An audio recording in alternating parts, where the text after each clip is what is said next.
This video will walk you through checking and cleaning the carburetor solenoid on your WEN generator.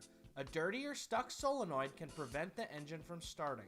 Before beginning, make sure the generator's engine and muffler are fully cool. Make sure the engine switch and fuel valve are turned off. Disconnect the spark plug boot. If your generator has a battery, disconnect it. Be careful when working around gasoline and keep sparks and flames away. Make sure to have your owner's manual on hand, as it has specific step-by-step instructions for your particular model. Watch this video fully before beginning work. You'll need a clean shop towel or cloth, a Phillips head screwdriver, a wire brush or old toothbrush, and carburetor cleaner spray. Step 1. Locate the carburetor solenoid. It's a silver cylinder on the bottom of the carburetor. Step 2. Use the Phillips head screwdriver to remove the 2 mounting screws. Then gently pull the solenoid straight down if it doesn't drop down on its own. A bit of gasoline may leak out.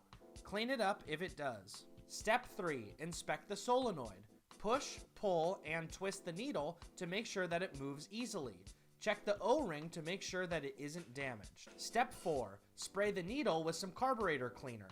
Gently clean the needle with the wire brush or toothbrush. Step 5. Connect the generator's battery. If you have a dual fuel generator, you may need to change the fuel selector switch setting. Step 6. Turn the engine switch on. When you do so, you should hear the solenoid valve give a loud click, and the needle should extend or retract, depending on the model. Step 7. Reattach the solenoid to the carburetor. Reinstall the mounting screws. That's it. If you have any questions, consult your owner's manual or contact our friendly customer service team. Thanks for watching. Remember WEN.